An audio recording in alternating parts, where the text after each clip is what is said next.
좋은 아침입니다. 오늘은 1월 16일 금요일입니다. 즐겁고 감사한 하루 되시기 바랍니다. 자, 오늘은 창세기 11장 10절부터 32절까지 말씀을 볼 텐데요. 오늘도 우리가 이제 족보를 보게 됩니다. 노아에서 셈 그리고 아브라함까지 이어지는 1000여 년의 그 세대가 족보로 기록되었습니다. 야벳과 함과 셈의 족보가 이제 10장에 나왔지요. 그리고 노아의 세 아들의 후손이 세상 전역으로 어떻게 퍼져나갔는지를 보여주었고요. 그리고 이제 11장 오늘 보는 말씀에서는 셈의 후손이 어떻게 아브라함까지 이어지는지를 이제 보여주셔서 이스라엘의 출발을 언급할 목적으로 다시 한번 셈의 족보를 기록합니다.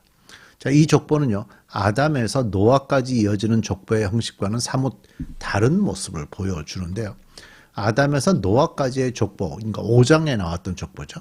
거기에서는 A는 몇 세에 B를 낳고 B를 낳은 후 몇 년을 지내며 자녀들을 낳았고 A는 몇 세를 살고 죽었더라는 형식으로 나왔습니다.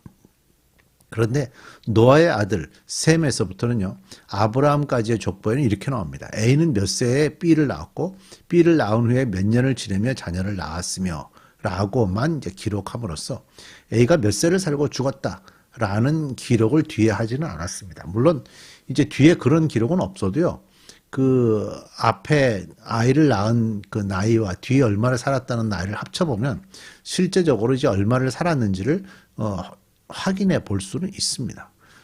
그래서 뭐 수명을 확인하는데 문제가 없지만 글을 쓰는 방식은 좀 달라졌다 이렇게 볼 수가 있는 거죠. 자, 셈에서부터 아브라함까지 모두 10대입니다.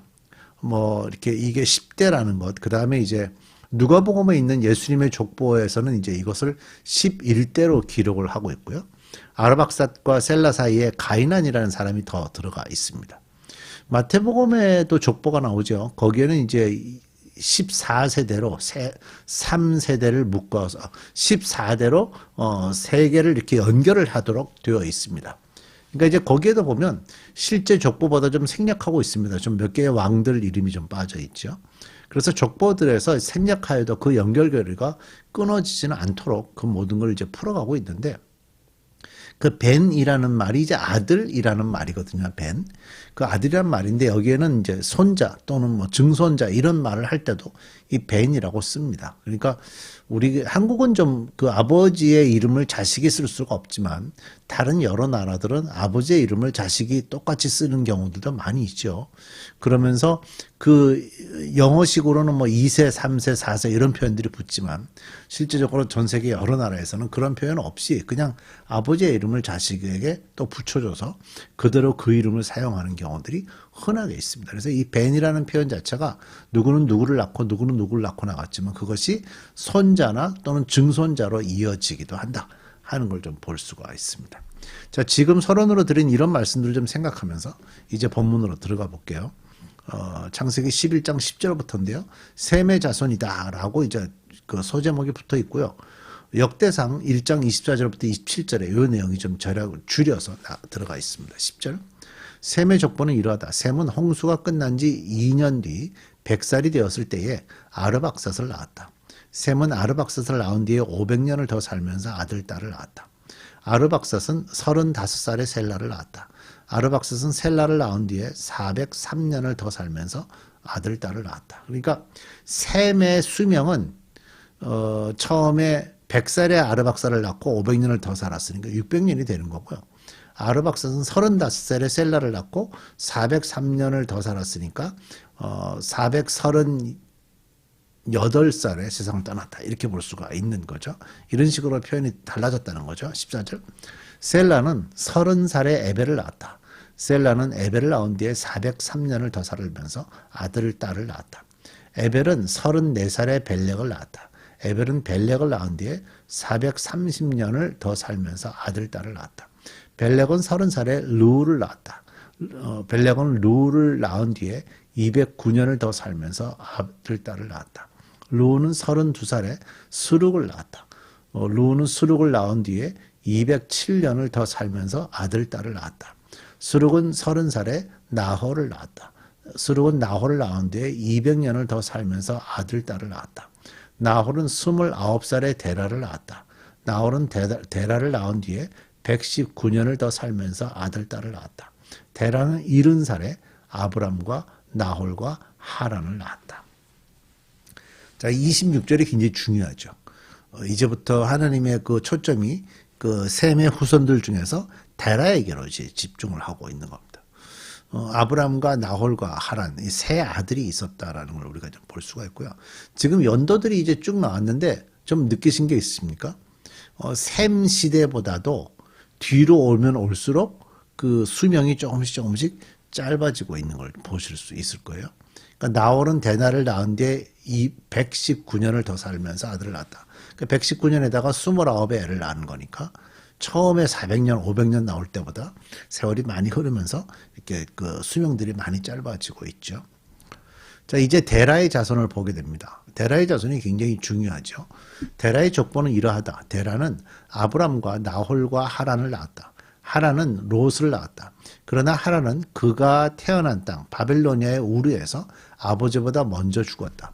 자, 우르 기억하십니까? 지난 주일날 제가 지난 주일이 아니죠. 그전 1월 첫째 주일날 제가 주일 예배 설교하면서 그 이 우르에 대한 아브라함의 움직임에 대한 지도를 좀 보여드렸는데요. 처음에 하나님의 음성이 전해졌을 장소로 추정이 되는 곳이 우르죠.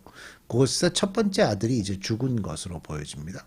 아브람과 나홀이 아내를 맞아들였다. 그러니까 둘째와 셋째가 맞아들인 거죠. 아브람의 아내 이름은 사레이고 나홀의 아내 이름은 밀가이다.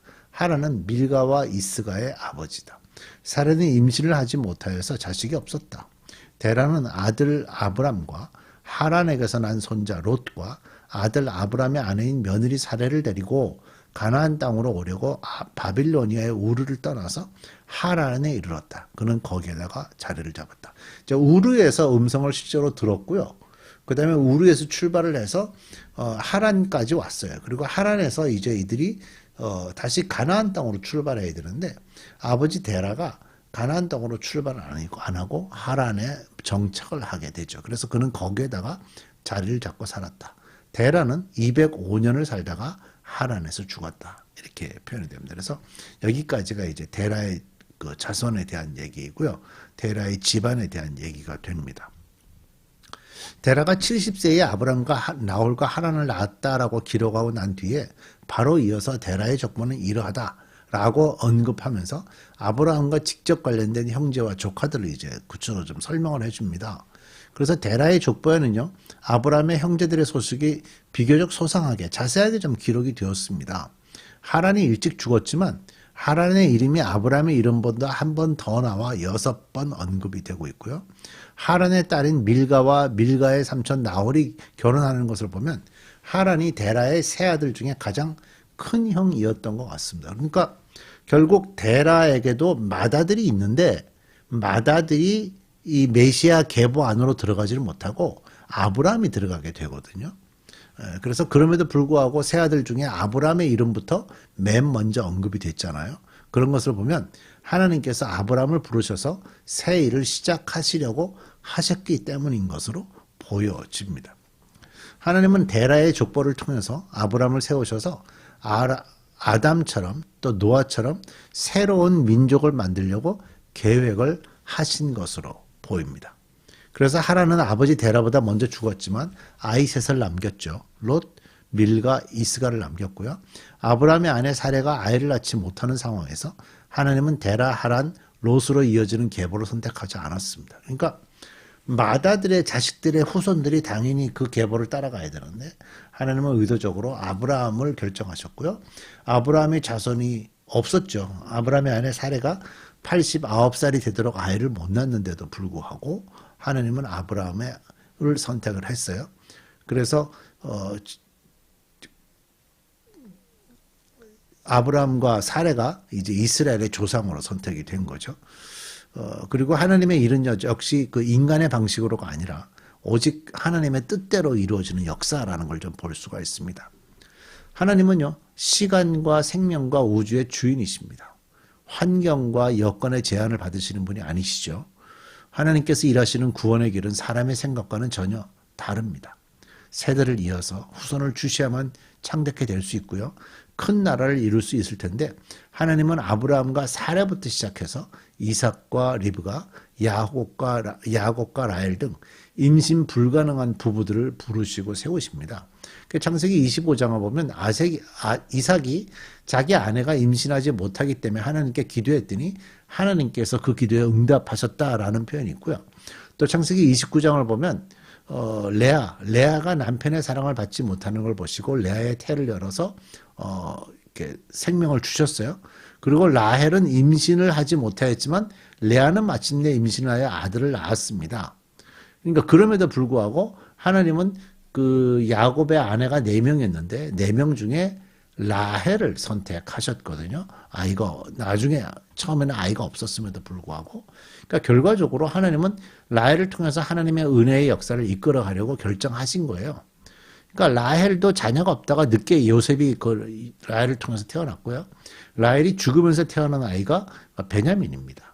그러니까 자녀가 없는 상태에서 하나님은 결정하셨고 그 결정대로 거기에 자녀를 넣어서 하나님의 꿈이 이루어지도록 풀어가신 거예요. 그러니까 하나님은 당신의 방식으로 하나님의 은혜를 이끌어 가시는 거죠. 그래서 우리는 이 하나님의 권능을 기대하고 하나님의 방법을 소망하고 하나님의 은혜만 바라고 기대하면서 살아가는 것이 필요합니다. 우리 기도하겠습니다.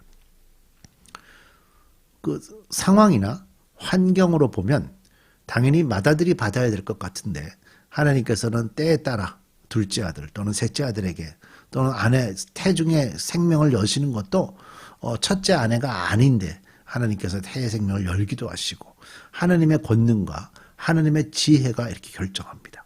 우리가 주 앞에 이런 하나님의 마음들을 이렇게 좀 이해하도록 나갈 수 있게 하시고 하나님의 그 마음이 무엇인지 바로 찾아서 그 하나님의 계획과 하나님의 인도하심에 순종하는 믿음의 사람들을 되게 해 주옵소서. 예수님의 이름으로 기도드립니다.